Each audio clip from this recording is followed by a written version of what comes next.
The acrid, throat-scorching smell of burning synthetic fur, a sickeningly sweet and caustic chemical stench that clawed at the back of her throat, hit Dr. Elena Ramirez a horrifying split second before the visual registered.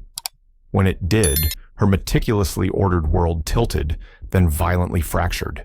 There, amidst the fiercely crackling flames of the Oakhaven Community Association's oversized fieldstone fire pit, a centerpiece for their annual fall festival, engulfed in a churning inferno of orange and yellow, was a tragically familiar splash of faded threadbare blue. Captain Blue. Sam's Captain Blue. His anchor in a chaotic world, his silent, steadfast confidant, his beloved one-eyed teddy bear that had been his constant, unwavering companion through countless bewildering hospital visits, challenging therapy sessions, and long, anxious, sleepless nights. Her son, 10-year-old Sam, stood frozen beside her, his small, usually restless hand, which had been clutching Captain Blue's worn paw just moments before as they approached the festivities, now hovering in midair, empty fingers curled as if still grasping something precious that was no longer there. His face a canvas of usually subtle but deeply expressive emotions that only she could fully interpret, was now a stark, unreadable mask of stunned, uncomprehending disbelief. His wide, intelligent gray eyes, the color of a stormy sea, were fixed unblinking on the horrifying funeral pyre of his most treasured, irreplaceable possession. Then a sound tore from him, a sound that bypassed all filters of social conditioning, a raw, guttural, keening wail that was pure, undiluted, visceral agony. It was a sound Elena, a highly experienced child trauma response specialist, had heard far too many times in sterile hospital rooms, in hushed police interview suites, from children whose worlds had been shattered by unimaginable horrors. But never ever had she heard it from her own child with such devastating, soul-crushing intensity. Standing by the fire pit, a grotesque, almost triumphant smirk twisting her lips, her posture radiating a perverse sense of accomplishment, was Patricia Evans, the imperious, self-important president of the Oakhaven Homeowners Association. In her hand, she held a long, heavy-duty metal poker, blackened at the tip, which she had evidently just used to prod and push Captain Blue deeper into the voracious heart of the flames. There, Patricia announced, her voice ringing with a bizarre, chilling parody of civic pride, as if she'd just successfully eradicated a blight or beautified a common space for the betterment of all. That's finally dealt with. Honestly, Elena, a boy his age, and with his particular challenges, really needs to learn to let go of such childish crutches. It's for his own good, you know. Builds character, resilience. And frankly, that filthy, germ-ridden old thing was becoming an embarrassment to the community, especially at public gatherings like this. Elena's years of professional training in crisis intervention and her primal, overwhelming maternal fury collided within her like a catastrophic shockwave. For an infinitesimal suspended moment, she was utterly paralyzed by the sheer, calculated, breathtaking cruelty of the act, the casual barbarity of it. Then her deeply ingrained instincts, honed by years of confronting the unthinkable, took over. Sam first. Always, unequivocally, Sam first. She scooped him into her arms, turning him sharply away from the horrifying, traumatizing sight, his small, slender body initially rigid with shock, then racked with a storm of uncontrollable body-shaking sobs. "It's okay, my love, it's okay. Mommy's here." "I've got you," she murmured, her voice trembling, despite her desperate efforts to keep it steady, to project a calm. She was light years away from feeling, as she carried him swiftly away from the assembled crowd of stunned, disbelieving Oakhaven residents who had gathered for the HOA's much-anticipated annual fall festival. Captain Blue wasn't just a toy, a mere plaything. For Sam, who lived with a complex, often debilitating constellation of sensory processing disorders, severe anxiety, and selective mutism that frequently rendered him nonverbal in unfamiliar or overwhelming social situations, Captain Blue was a lifeline, a tangible anchor to reality. The bear's familiar, worn texture, its faded blue fur, even its slightly musty, comforting smell, were grounding sensory elements in a world that often felt too loud, too bright, too unpredictable, too terrifying. Captain Blue was in many ways an extension of Sam himself, a portable safe space, a filter through which he could process the overwhelming input of the world. and Patricia Evans had just, with a display of casual, almost gleeful barbarity, ripped that essential source of comfort and security away from him and publicly, performatively, set it ablaze in front of everyone he knew. Elena Ramirez was not just Sam's mother. She was Dr. Ramirez, a highly respected child trauma response specialist directly affiliated with the Oak Haven County's Special Victims Unit (SVU) and the Child Advocacy Center. She held special county police credentials, granting her limited law enforcement authority to intervene directly in situations where a child's immediate physical safety or acute psychological well-being was demonstrably threatened by abuse, neglect, or extreme endangerment. Her demanding, often harrowing role frequently involved being one of the first professionals on scene with uniformed law enforcement de-escalating volatile domestic situations, conducting sensitive forensic interviews with deeply traumatized children, and ensuring their immediate medical, psychological, and safety needs were met with expertise and compassion. She knew with a chilling professional certainty that transcended her maternal outrage that what Patricia Evans had just perpetrated was not merely an act of appalling thoughtlessness or gross insensitivity. It was a profound, deliberate act of psychological abuse specifically targeted at a known vulnerable child, calculated to inflict maximum emotional distress. They had moved to Oak Haven 2 years prior after extensive research, hoping to find a quiet, stable, supportive community where Sam could thrive, where he could feel safe and understood. The neighborhood boasted good public schools, with well-regarded inclusion programs, large tree-lined lots offering privacy, and a palpable sense of established peaceful calm. For the most part, Oak Haven had been that sanctuary. Sam had his carefully structured routines, his specialized school with its small class sizes and understanding teachers, his intensive afternoon therapy sessions, focusing on sensory integration and anxiety management, his quiet, contented playtime in their securely fenced, beautifully landscaped backyard, often with Captain Blue positioned steadfastly by his side, a silent, furry sentinel. Elena, a single mother by choice, juggled her demanding, emotionally taxing career with the equally demanding and infinitely more rewarding full-time job of being Sam's devoted mother advocate and fiercest protector. Patricia Evans, however, had been a discordant, jarring note in their otherwise relatively harmonious Oak Haven existence from the very beginning. Her presidency of the HOA was characterized by an iron-fisted, almost tyrannical adherence to aesthetic uniformity, a rigid enforcement of often arbitrary rules, and a barely concealed, palpable disdain for anything or anyone who didn't fit neatly into her narrow preconceived definition of acceptable or normal. The inciting incident, the first clear, unambiguous signal of Patricia's simmering animosity towards Sam and his beloved, indispensable bear, had occurred at a community pool party the previous summer. Sam, feeling overwhelmed by the cacophony of noise, the unfamiliar smell of chlorine, and the uncomfortable texture of a new swimsuit, had been quietly sitting on a lounge chair at the edge of the activity, holding Captain Blue tightly for comfort and reassurance. Patricia had approached her smile fixed tight and utterly artificial. "Elena, dear," she'd said, her voice deliberately pitched loud enough for several nearby residents to overhear a clear power play. "Don't you think Samuel is getting a little old for such attachments? And that bear, well, it is looking rather threadbare, isn't it? It's not very hygienic. I wouldn't think to bring it to a public swimming facility, is it?" Elena, though, seething inwardly, had politely but firmly explained that Captain Blue was an important comfort object for Sam, essential for helping him navigate challenging sensory environments. Patricia had merely sniffed dismissively, her eyes cold. "Well, there are community standards of cleanliness and appearance to consider, Elena. We don't want the pool area looking like a disorganized nursery, now do we?" She had then, a week later, attempted to introduce a new HOA rule about personal items, particularly stuffed toys or blankets, being left unattended or brought into common sanitary areas, which Elena knew with absolute certainty was a thinly veiled, targeted attempt to legislate Captain Blue out of existence in public Oak Haven spaces. The rule thankfully hadn't passed due to lack of support from other more reasonable board members, but Patricia's profound disapproval, her personal vendetta against a child's teddy bear, was glaringly clear. The first truly shocking event, a clear and deliberate escalation of her campaign against Sam's source of comfort, happened a few months later during an HOA-sponsored outdoor movie night on the Common Green.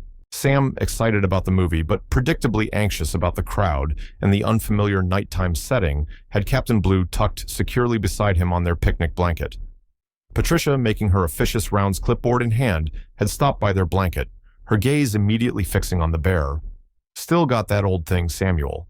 She'd said, her tone superficially playful, but with an underlying, unmistakable edge of condescension. Then, with a sudden, swift, unannounced movement, she'd playfully, or so she pretended, snatched Captain Blue from Sam's side. "Let's see if he likes flying," she'd chirped, tossing the bear a short distance into the damp grass. Sam had let out a choked cry of acute distress, scrambling frantically, almost falling, to retrieve his beloved friend. Elena had been incandescent with fury. "Patricia, that is not funny," she'd said, her voice low and trembling with barely suppressed rage. "That is his security object. It is vital to his well-being. Please do not ever do that again." Patricia had just laughed it off, a brittle, dismissive sound. "Oh, lighten up, Elena. For goodness sake. Kids need to be toughened up a bit. He can't cling to that ratty old thing forever. It's not healthy." But her eyes, as she'd watched Sam desperately clutch the recovered Captain Blue to his chest, had held a strange, cold, almost analytical glint, something that noted the intensity of Sam's reaction, the depth of his attachment, his profound vulnerability. It felt chillingly like she was testing boundaries, probing for weaknesses, cataloging ammunition for a future more decisive strike. Now, at the fall festival, surrounded by the sights, sounds, and smells of communal celebration, she had launched her all-out devastating assault. The second shocking event, the premeditated public burning of Captain Blue, was a calculated act of profound psychological cruelty designed to inflict maximum emotional pain. The fall festival was supposed to be a highlight of the Oakhaven year, with hayrides, pumpkin carving contests, apple cider, and the large inviting communal fire pit for roasting marshmallows and hot dogs. Elena had hesitated to bring Sam, knowing the potential for sensory overload, but he had been genuinely excited about the prospect of toasted marshmallows, a rare treat, and Captain Blue was, as always, his steadfast, reassuring companion, his furry shield against the world. Elena found a quiet, out-of-the-way bench beneath a large oak tree, away from the main hubbub of the festivities, and gently settled Sam beside her.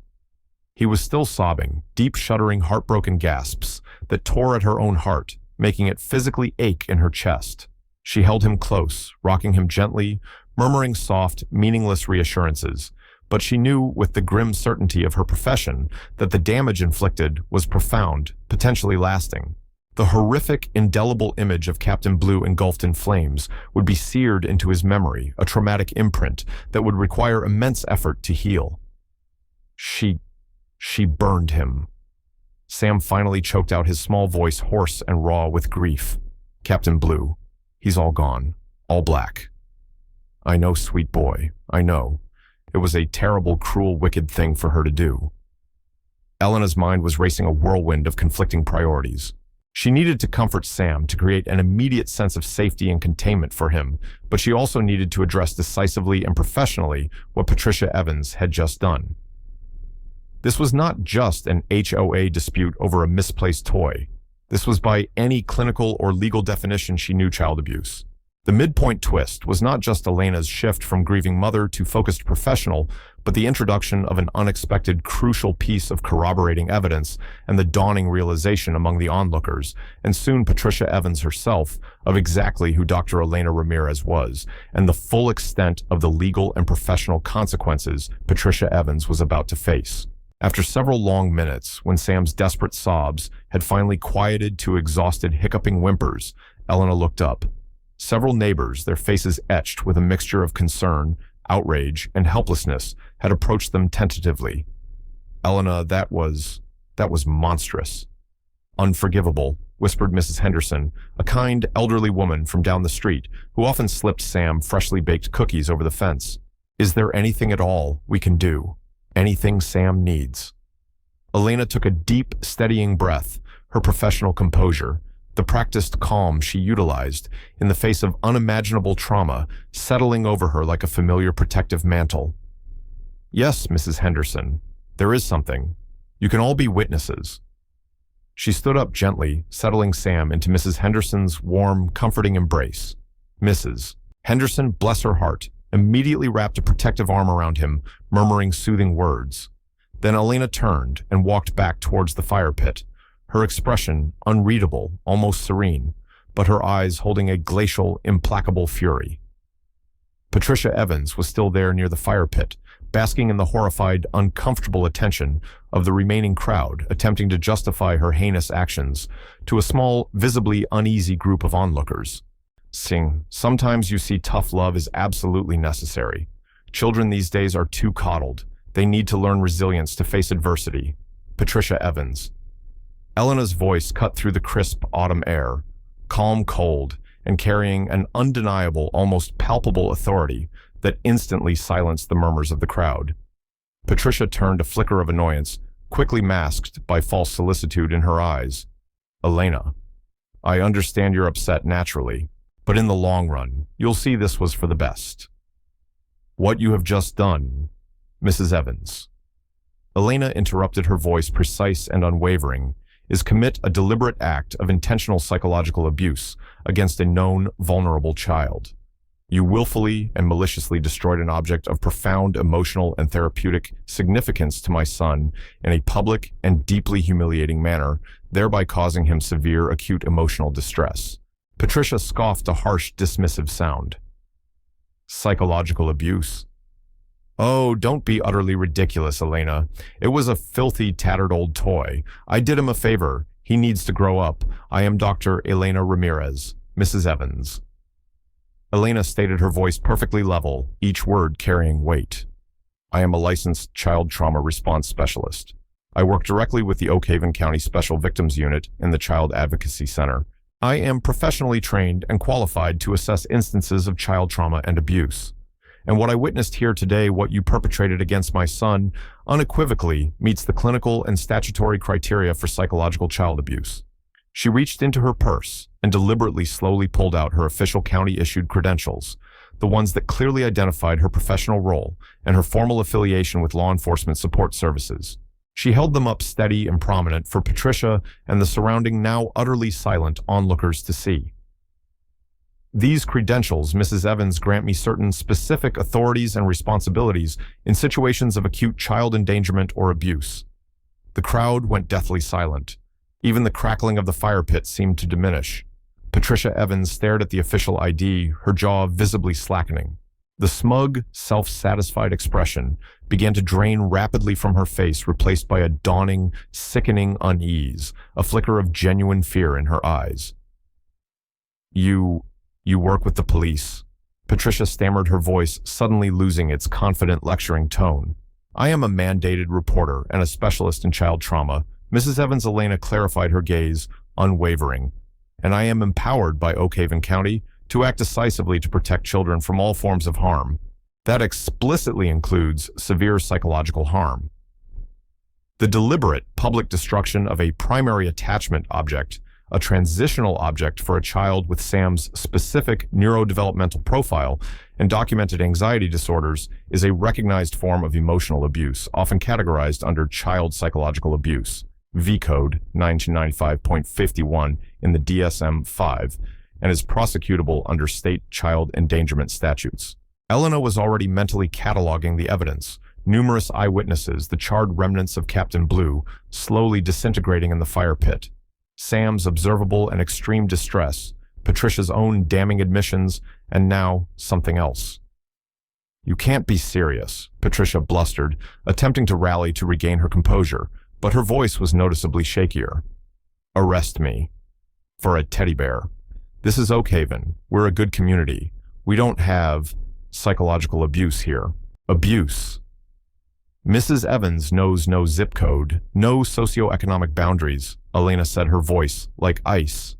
And the impact on my son is very real, very tangible, and very serious. You had been warned previously on multiple occasions about the profound significance of Captain Blue to Sam. Your actions today were malicious, deliberate, targeted, and frankly sadistic. Just then, a younger man, Mr. Peterson, a tech-savvy father of two who lived across the street from the community, Green stepped forward hesitantly from the crowd, holding his smartphone. Dr. Ramirez, Mrs. Evans. He began, his voice nervous but resolute. I saw Mrs. Evans take the bear from Sam. He looked like he was trying to get it back. Then she walked over to the fire pit. I thought it was odd, so I started recording on my phone. I got most of it. Her throwing it in, poking it with that thing. He gestured towards the poker still leaning against the fire pit.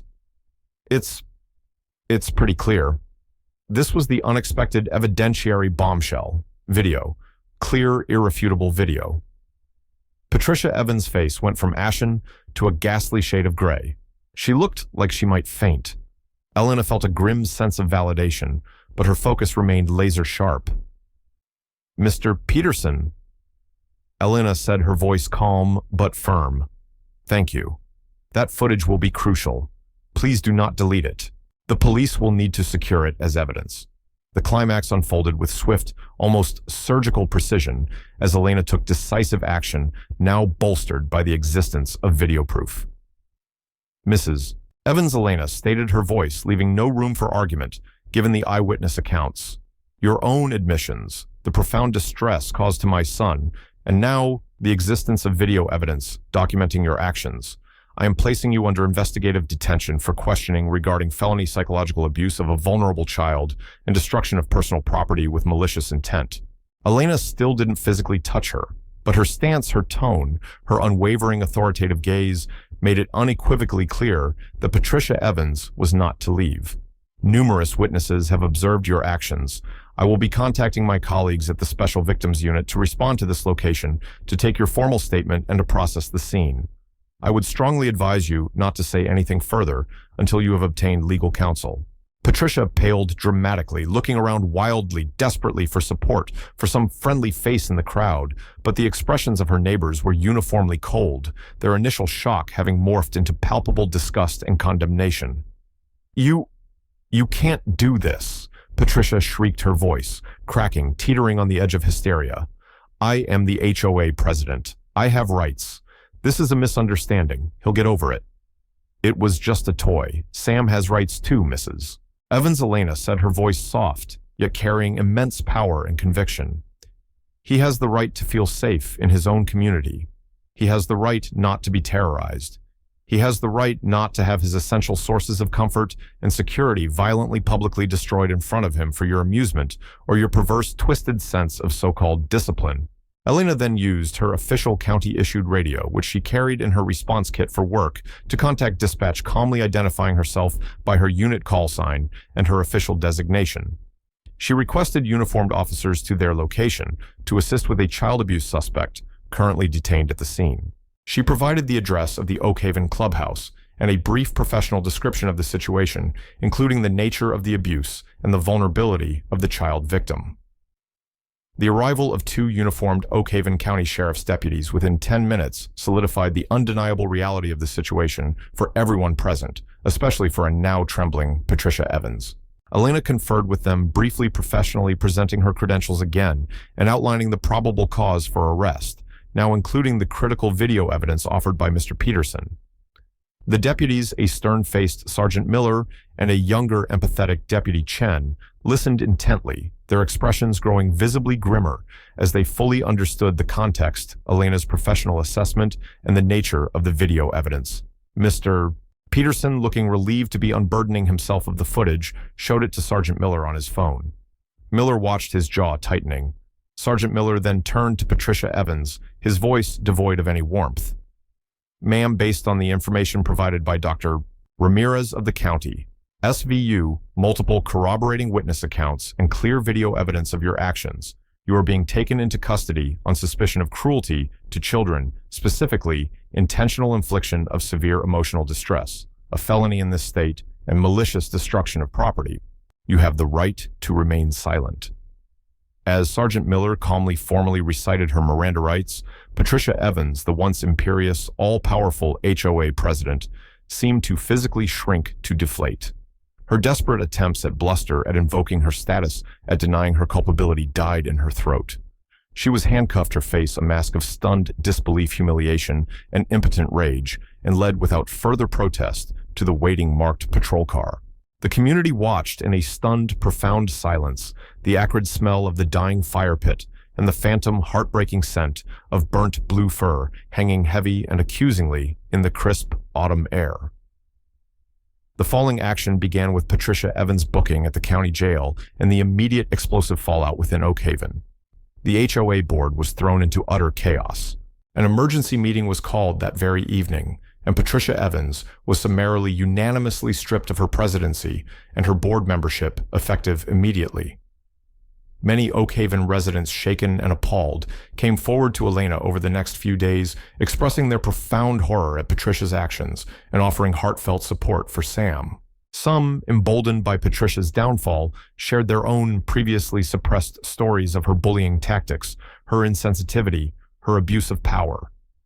Elena, meanwhile, poured all her energy and expertise into supporting Sam. The trauma was significant, its tendrils reaching deep. He suffered from terrifying nightmares, often waking up screaming for Captain Blue. He was more withdrawn than ever, his anxiety levels spiking dramatically at the slightest provocation. He repeatedly asked for Captain Blue, his voice small-lost and heartbreakingly confused, unable to fully grasp the finality of what had happened. Elena, using all her professional skills and her boundless maternal love, worked tirelessly with him, providing intensive comfort, unwavering reassurance, and a consistently safe, predictable space for him to express his grief, his fear, his anger. She explained in simple, age-appropriate, and honest terms that what Mrs.